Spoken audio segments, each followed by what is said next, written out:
Hey everybody, welcome to another segment of Bookends. I'm Chucky. This is Jason. We're in the Red Rock Racing Sportsbook, and the pick is in.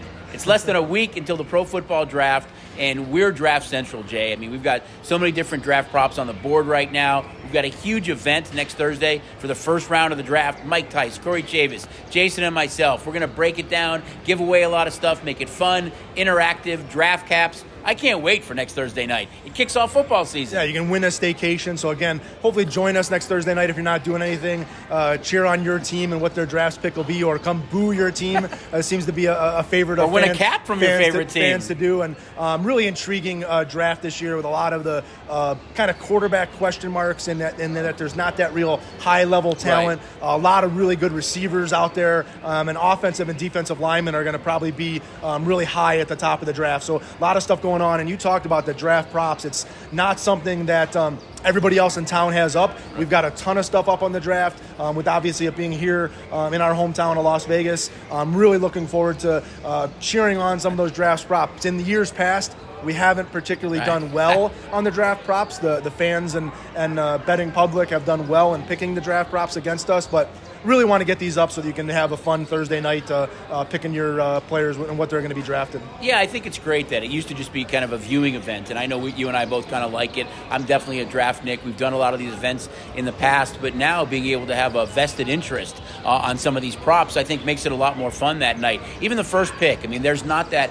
Andrew Luck or John Elway, that consensus quarterback. I think it's the first time in years now that you're probably not going to see a quarterback go in the top 5. But just with that said, over the last month or so, it's kind of changed dramatically. It's gone from Aiden Hutchinson to Cross to Iggy to Neal, back to Hutchinson. Now Walker's kind of that buzz guy who could go number 1. So we've seen a lot of movement up and down on that particular prop, and definitely some liability on the field where Walker sits right now. Yeah, and the other thing to remember with the draft props is that due to the rules that we have of being able to accept the draft props 24 hours in advance of the draft, so Wednesday at 4 o'clock, we're going to have to take down a vast majority of the props that have players' names associated to them. So there still will be some props that are available up until the kickoff of that first round, but a lot of props are going to go down 24 hours in advance. So if you're interested in betting the draft props, make sure you get in here by Wednesday so you have that full board of draft props to look at. Right, so you can have all those wagers in and then be here that night for our really cool draft party again. It's the pick is in. This is going to be your spot. We know there's going to be a million people around the strip.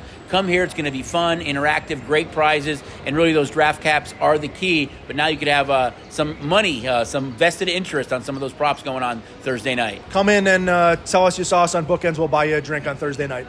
Sounds great. Look forward to it. All right, let's jump in. Now, we're going to do a draft special, too, on Tuesday, so we're really going to kind of dive in to all the props that are on the board. So come in or go ahead and watch Bookends on Tuesday. You'll get a lot of cool information, and we'll give you the latest kind of buzz and odds that we're hearing at that time. So let's jump into some of the other sports now. I mean, what's going on in baseball? I mean, it's April.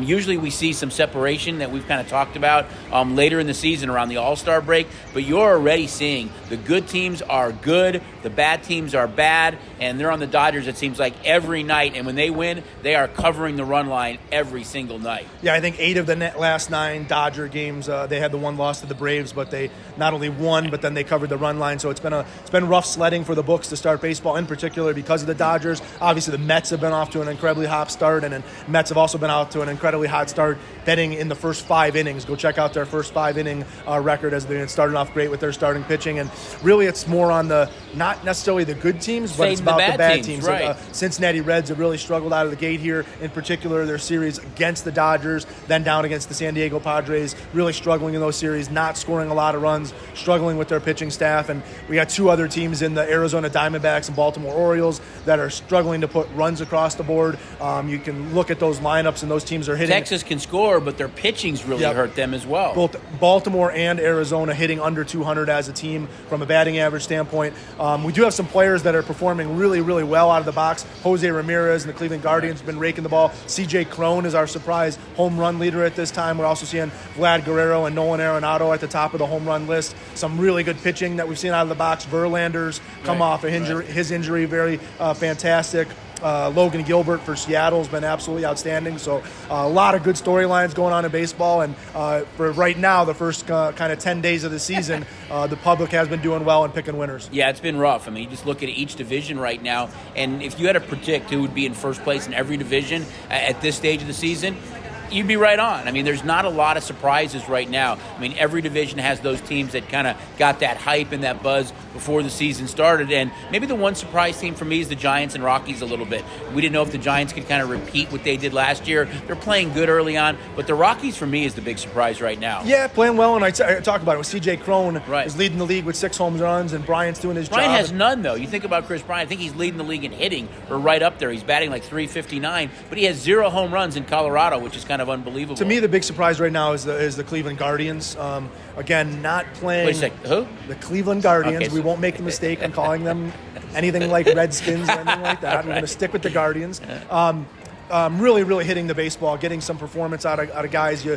Mercado and Miller, but Jose Ramirez has been fantastic. They've been good on the back end, and Toronto, is the other team that we've been kind of scared of all year Right. long from an American League standpoint. Playing just over 500 ball, but you can see the team is there, and they seem to have found their closer and Ramiro on the back end, who I think is 7 for 7 and leading the league in saves. So if Toronto can get some assurance at that back end with the runs that lineup's going to score, and they've been doing it without Teoscar Hernandez, Right. Who's been out essentially for the last And really, week or Bo so. Bichette hasn't hit good early on either. So, I mean, once he gets going, they did get a win yesterday from Kevin Guzman, who pitched really well, kind of his first win for Toronto. But, yeah, if Bichette gets going, too, that lineup's pretty dangerous. So I guess what we're saying is continue to play baseball season. We're really pushing the envelope on the props, adding stuff every day.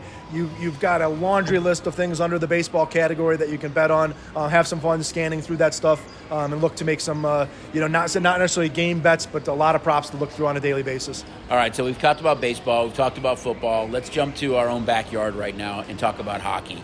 Can we not talk about hockey? Well, the Stars have lost 2 in a row. 3 in a row. Three in a Stars row. lost 3 in a So row. there's a little bit of a heartbeat right now because of that. Vegas still has a kind of a tough road ahead of them. They do play at home Sunday night against the Sharks, which is a very winnable game. They're going to be a huge favorite, maybe one of the bigger favorites on the board that night. They have to win out. They have to hope for some help. I was thinking maybe they could get to third in the Pacific, because I really felt if they could get to third, they could beat Calgary or Edmonton in the best of 7. They've had a lot of success against those teams in the past. They play more of an open style, not conducive to the postseason, especially Edmonton, but it doesn't look like that's going to happen now. They're going to have to be that wild card team, and you have to hope that somehow the Stars can falter, and they play the Stars later, one of their last games. So it's imperative that Vegas wins out right now, but with those 3 losses, a little bit of a heartbeat. As they sit today, Dallas has 91 points. Knights have 89 9 points. That's the only battle that's left really in the Western Conference. The Knights play at home against San Jose, and then they end the season on a 3-game road trip at Dallas, at Chicago, at St. Louis. They're going to be dogs at Dallas. They're going to be dogs at St. Louis. However, St. Louis might have locked up their position to where that last game of the season really doesn't mean anything to St. Louis. But that game, again, saying that they can beat the Sharks and beat the Blackhawks are 2 teams that have been really struggling. Really bad, right. The marquee game to circle off is obviously at Dallas, because if they can win at Dallas, win at Chicago, then that game at St. Louis is going to mean a lot for them. The bad part of this whole thing is that Dallas has 4 games left remaining as well. However, Dallas's games are against, and they're all at home. Right. Dallas plays all 4 games at home against Seattle, against the Knights, against Arizona, and against Anaheim. Very winnable, all 4, all right. non-playoff teams that they get to match up against. So, and a 2-point advantage. So Dallas really kind of holds the Vegas cards. has to win out, but they have to beat Dallas. Without a doubt. That's the key. No chance. It's going to be, that game's going to be a lot of fun. It's going to be must-see TV. I think the bigger storyline, too, for Vegas is between the pipes right now. Leonard just hasn't played well. Logan Thompson seems to be the guy they're going to go to right now. They started Leonard in that last game. He struggled. They went to Logan Thompson. They got the win against Washington in overtime. I think Thompson's their starter the rest of the way. Yeah, I mean, we've heard and complained, or we've heard the complaints about the goaltending story, especially over the last couple months. But on the same time, it's hard to have good goaltending when you just can't put the puck in the net, and the power play is ineffective, and you're scrapping to score goals. There's no there's no semblance of an offense. Every offensive goal or every offensive pressure just seems to come off of broken plays or defensive mistakes. They're not able to set up in the zone in 5-on-5, and the power play has just been non-existent. A lot of times getting power plays and not even generating shots on goal during the power play. So there's a reason why they're sitting battling for a playoff spot. This team has struggled to play effective hockey throughout the year. Blame it on injuries, blame it on whatever you want. It's got to be next guy up, though. I mean, there's injuries throughout the league, so you really expect a team that has Eichel and Stone and Bertangelo and Pacioretty and Carlson and Marcia Shaw. They're going to step up and play. And, I think if they don't make the playoffs, that would be the biggest surprise in the NHL this year.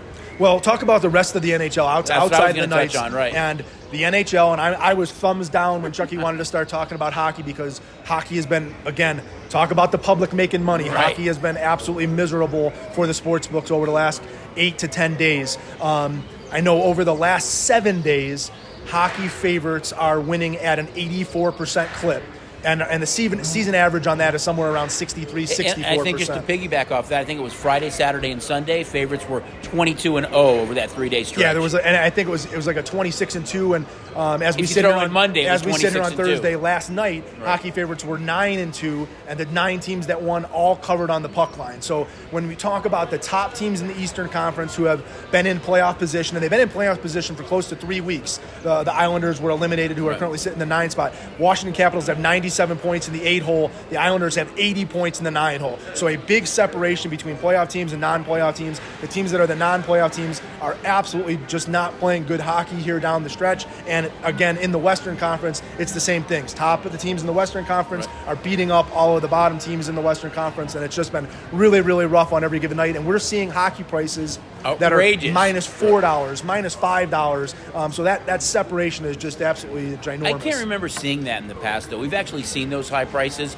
a lot over the last month or 6 weeks. Usually maybe you get that towards the end of the season, maybe on a few games, but we're seeing it across the board right now. You brought it up about Seattle being the expansion team, the Knights being the expansion team. Vegas only 5 years old, right? And have these expansions led to a diluted product throughout the NHL, and the bottom level teams just don't have the talent to play with these heavy loaded teams at the top. And what I always loved about hockey in the past, Jay, and we had talked about it, was that they had a hard salary cap. So it really balanced the playing ice, that you had teams that were competitive. They had to deal guys in many cases to get under the cap. But this year, I mean, you talked about it, the Eastern Conference, I mean, there hasn't even been any movement for over a month. And in the Western Conference, if it wasn't for Vegas kind of starting to win a little bit at the end, and really the struggles of Nashville, the Kings, and the Stars, it'd be a no contest in the West either, which is very strange, because usually we have a 50% turnover. Teams that are in the playoffs and out of the playoffs, there's just been no movement this year. Well,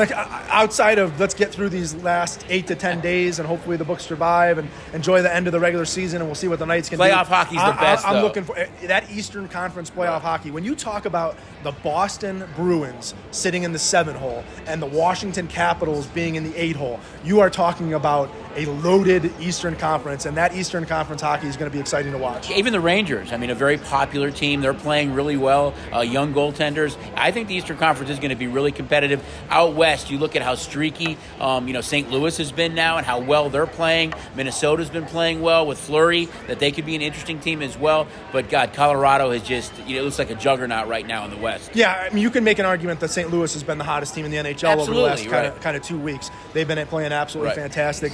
There's some more question marks throughout the Western Conference, just with the depth there, leading to why Colorado is the favorite so big there. But again, just can't wait for playoff hockey, and we'll have to see if the playoff years start to show their faces. I really, not to get with hockey though, I'm really looking forward to Minnesota and Fleury. Fleury, they're on a really good team. See if they have a shot to maybe make some noise in the Western Conference. Now we're going to jump to a league where the playoffs have already started, and that's the NBA. And it's really been a tale of two halves in the NBA, where one team gets out to this gigantic lead in the first half, which necessarily hasn't been good for us, because it really creates kind of a middle in the second half. And then you've got the favorite or home team in many cases is trailing by a big number, and they're easily laying that in the second half and getting there. Yeah, haven't started off again from our side. The NBA playoffs have been good from a betting public standpoint. So as you can tell, as we talk about the last week, there's a theme, baseball, guys. You guys are doing bad, well. Hockey bad. A lot of cash tickets over the last week.